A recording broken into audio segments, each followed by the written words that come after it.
Привет, друзья! Я Саша. Добро пожаловать на мой канал Cooking Time, на мою кухню Cooking Time, где мы обычно делаем что-то очень вкусное и, как правило, простое. Сегодня будем печь булочки, буляшки с корицей, очень ароматные, очень вкусные, без сливочного масла, без яиц, без коровьего молока, но при этом, как я сказал, со вкусом, ароматом и с удовольствием. Следите за руками, поехали! Для этого рецепта нам необходимо кокосовое молоко. Отмеряем нужное количество. Кокосовое молоко нужно слегка подогреть. Оно должно быть теплым. Не горячим, а теплым. Можно на несколько секунд поставить его в микроволновку. И вот в это теплое молоко, не горячее, повторюсь, а теплое, добавляем буквально чайную ложку сахара из общего количества и засыпаем дрожжи. Аккуратно все перемешиваем ложкой, накрываем полотенцем и оставляем минут на 10. Дрожжи должны активироваться, проснуться. Просыпайтесь, дрожжи. Дрожжи активировались. Берем чашу для смешивания, добавляем туда муку, сахар и немного соли. Все это хорошо перемешиваем, распределяем. Делаем в середине небольшое углубление и выливаем туда молоко с дрожжами. Деревянной ложкой или лопаткой аккуратно, не торопясь, хорошо все перемешиваем, соединяем. Тесто соберется в такие хлопья, комки. И вот здесь вот уже пора подключать руки. И руками уже продолжаем соединять все вместе. Необходимо все собрать в такой один большой ком теста, не оставив в чаше ничего свободного и незадействованного. И когда все соберется вместе в один ком, время добавлять масло. Как всегда, прежде чем продолжать с рецептом, небольшая напоминалка для вас, друзья. Пожалуйста, не забывайте про лайки. Можете оставить его в конце, а можете поставить сейчас авансом, а потом, если что-то не понравится, заберете. Я бесконечно благодарен вам за вашу поддержку. Продолжаем. Масло я буду использовать кокосовое, но берите масло хорошее, качественное. Плохое кокосовое масло может дать такой неприятный синтетический вкус в тесте. Не растапливая его, а прям вот так в густом виде добавляем сверху и вот так в тесто запечатываем.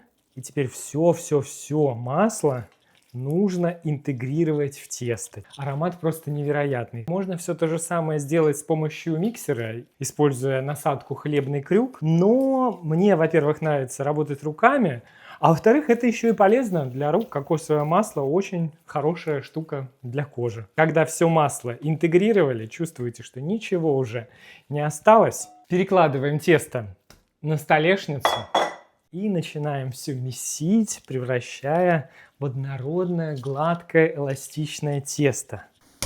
Растягиваем, оббиваем, поколачиваем, нежно и любя. На такой замес руками обычно уходит максимум минут 10. Вот такое получается гладкое, однородное тесто, эластичное, мягкое, приятное. Так вот можно пальцем ткнуть, и тесто должно мягко отпружинивать. Это значит все готово. Собираем тесто в такой шар, колобок и возвращаем в чашу. Если в чаше там все внутри пересохло, смажьте тонким слоем кокосового масла, чтобы тесту подниматься было проще. Сверху закрываем пленкой, не плотно, ничего не натягиваем, просто чтобы создать там внутри влажную, комфортную атмосферу для теста, но при этом, чтобы оно там не задыхалось. Оставляем на 1,5-2 часа, тесто должно как следует подойти куда-нибудь в комфортное теплое место, без сквозняков.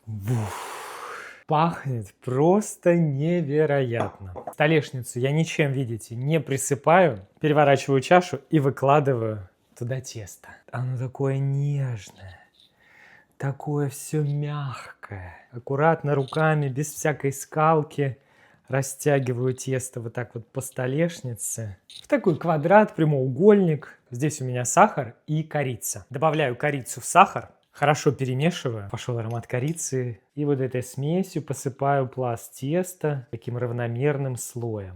По всей поверхности, почти по всей поверхности, сохраняем чистым только один край, где-то в сантиметра 3-4. Если хотите сделать булочки еще более кокосовыми, можно добавить сюда кокосовую стружку. Но мне нравится вот эта вот нежность структуры, которую кокосовая стружка все-таки немного нарушает.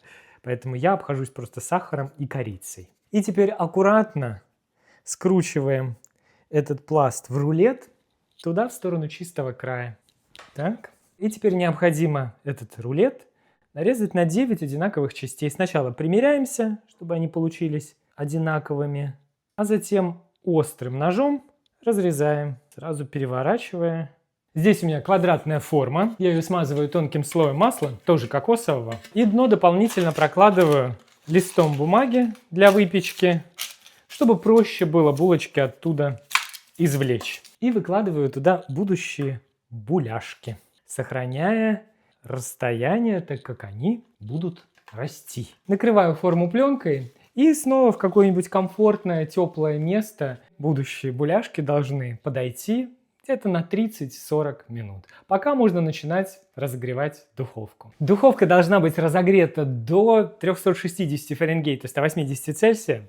Булочки подошли, вот так вот они подросли. Смазываем с помощью кисточки их сверху кокосовым молоком и ставим в духовку, уже разогретую, до 180 градусов Цельсия, 360 Фаренгейта.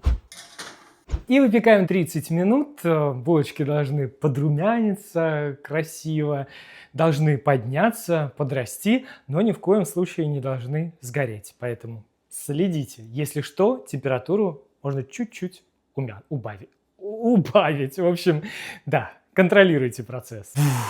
Ну какая красота, пахнет просто невероятно. Минуту-две даем булочкам отдохнуть в форме, затем достаем. Я не покрываю булочки кремом, слегка смазываю их кленовым сиропом для еще большей аппетитности и чтобы сохранить их мягкими. Но при подаче можете дополнить какими-нибудь сливками, растительными сливками или кокосовыми сливками. Мне нравится и просто так. Это очень вкусно. Они такие аккуратные, такие аппетитные, румяные, блестящие. Донышки, посмотрите, какие у них идеальные, красивые. Аромат просто божественный. Пахнет невероятно уютно и невозможно аппетитно. Это такая нежность. Это прям... Они вот такие вот все слоистые, тающие. Сверху такая подпеченная корочка до карамельности. А внутри, ну посмотрите, это просто какой-то пух. Очень вкусно. И исчезает моментально. Самая красивая буляшка тебе.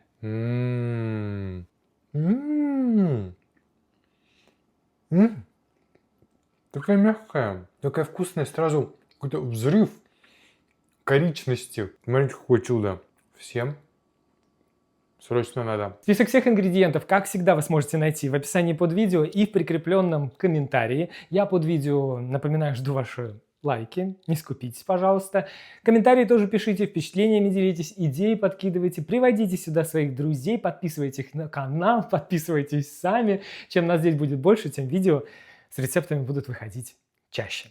Всем желаю всего самого хорошего, доброго, вкусного. До новой скорой встречи. Пока-пока.